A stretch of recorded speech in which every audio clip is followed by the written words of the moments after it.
Gen Bold poster boys clash tonight. A first title with their new teams is in their sights.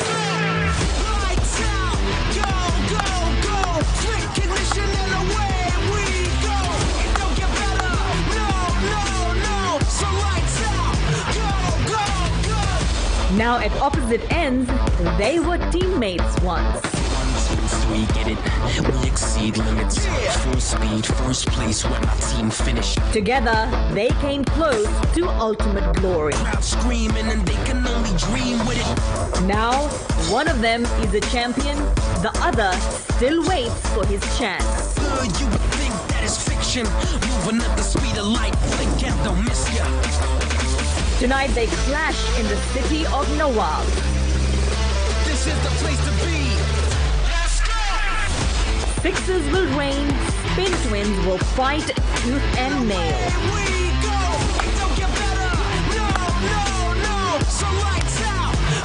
Go. In Lucknow's den, the kings from Punjab are planning an ambush.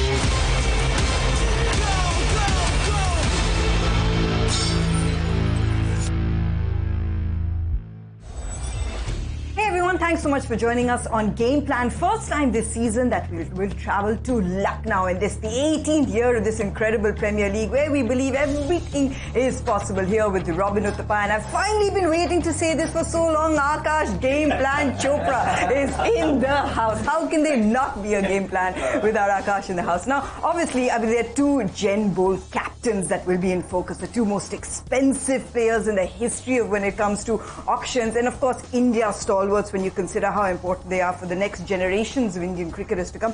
Two teams also, Akash, if you think about it, that have got things right into the rhythm, into the form. A superb start as well from Shreyas Iyer. Now you've got Rishabh Pant leading his Lucknow charge back home. He will be captain of this home charge. Absolutely. And see, Shreyas finds himself in a slightly better position because his team has won the first game, the only game that they have played, and he has scored the runs. So the monkey is off the back, so to speak, that there is no pressure whatsoever with regards to his batting form.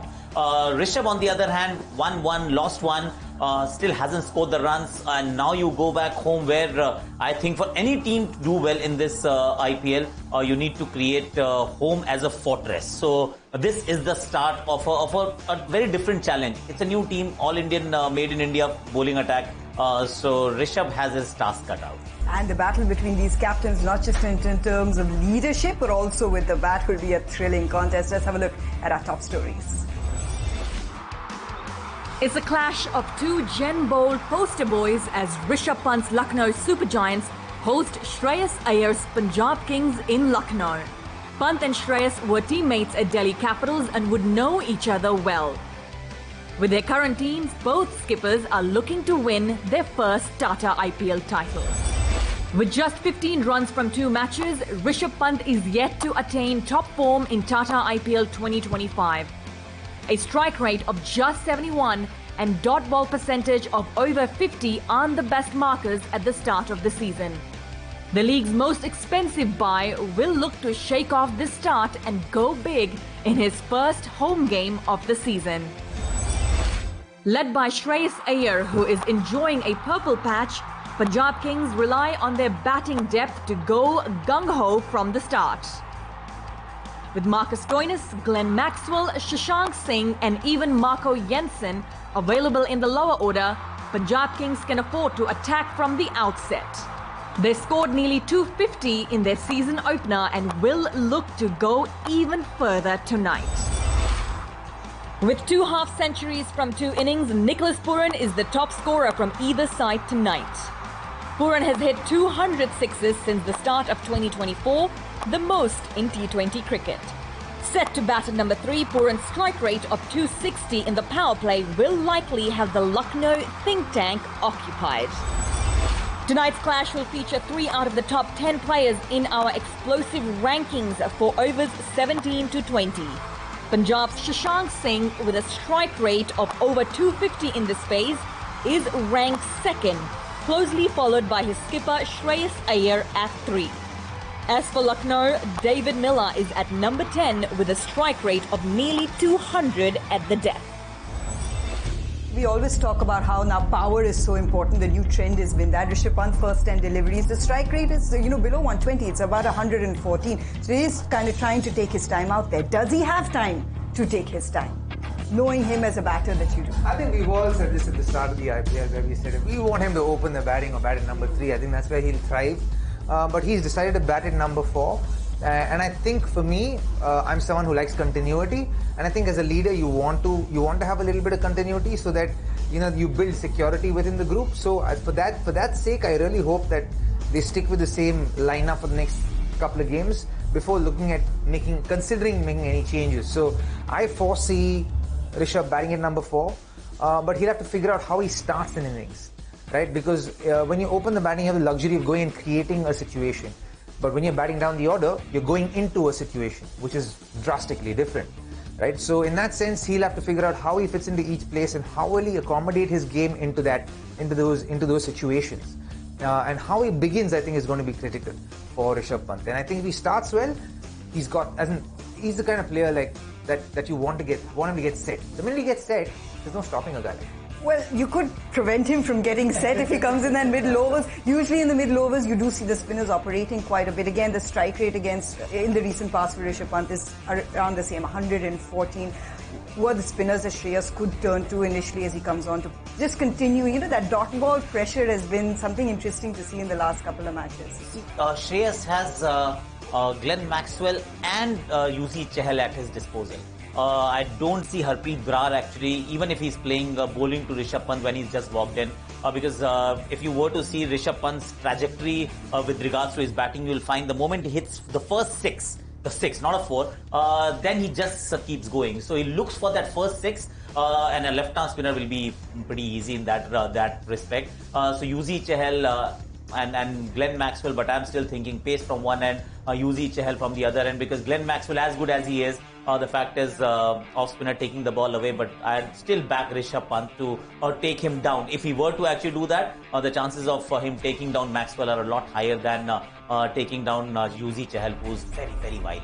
Speaking of taking down, Nicholas Pooran has been doing all sorts of that against all sorts of bowling, batting a little higher up, which is usually the best version of him. He could come in early enough, which is, who do you turn to? In Pacers, you could turn to Arshdeep. He's got the experience. Who do you turn to stem that flow, that barrage of runs that we're seeing off his blade? Just pray to God that the wickets aren't great and he's he nicks one off. But he's been in some really good form. His head positions are great. You can see he's getting ready early. He's got a lot of time. So everything right. I think going for Nicky Pooran, I think that number 3 position also, like they say, you give your best batters the most number of deliveries to face in a T20 game. And in that sense, they've got him in the right position. But somewhere I feel like does the batting wear thin towards the back end, because Bodoni hasn't necessarily been coming off like he has in the past. So it's a question, and I feel like the batting order can do with a little bit of adjustment. And this is also a unit that Shreyas managed to bring in Vaishak just at the right time to prevent, a unit that knows how to score big runs in their previous game. Speaking of Shreyas, form of his life with the blade, we saw that. Didn't worry about his own personal milestone or triple figures because his buddy at the other end was doing the job. But just the approach, we know the game against Spain, the approach we've seen of late against Pacers as well. So how do you stop Shreyas Iyer in that sort of form? Because he hasn't stopped since he's been wearing the blue jersey, Akash. He's been absolutely stellar. Batting at 3, obviously, he is the fulcrum of this batting order where everything else might just revolve around him. Once again, because it's the first game, and I keep saying that wherever when you see the team playing for the first time this season, and also if you need to actually look at the pitch closely for the first time, because that gives you an idea of what should be the planning game by game against certain opponents. We have seen in the past, we've discussed already that there is some amount of uncertainty about the pitch that we get at Lucknow. If it's a red soil surface, if the ball is moving around a little bit, you'll get whenever Shreyas Iyer walks in, and it's a very strong likelihood that he'll be there in the power play overs itself. So if that happens, you've got whatever pace you have, whether it's Shardul Thakur, Avesh Khan or Prince, you actually throw a lot of pace at him, and instead of actually going for bouncer plan as just the default option, I'd say pitch it fuller as well and make him drive.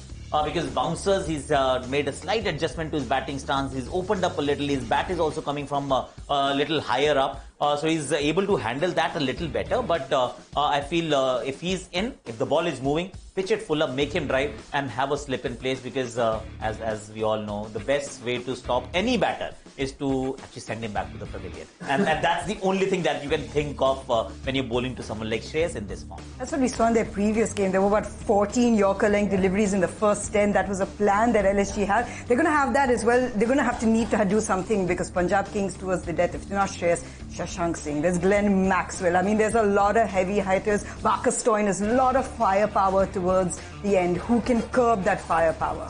And how do they do it, really? Oh, who can curb that firepower? It's hard to tell from LSG, given how their bowling is set up right now. Shardul seems like he's primed to get some wickets. Avish Khan also are the only other options. They also have Ravi Bishnoi, but he's proved to be a little expensive so far, and I don't think he's worked on too many variations, or I don't know if I don't think even his action allows him to work on too many other variations. So their options are not too many. So very hard to stop this Punjab onslaught, I feel.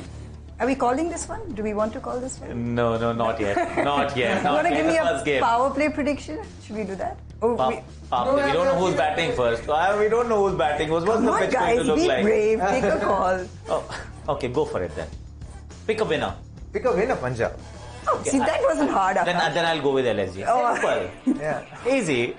We always keep it easy here. Sounds so easy talking here, not necessarily replicated. We can see all the fun. Live coverage begins at 6:30. We will look forward to your company then. Gentlemen, thanks so much for joining us on Game Plan. We'll see you next time.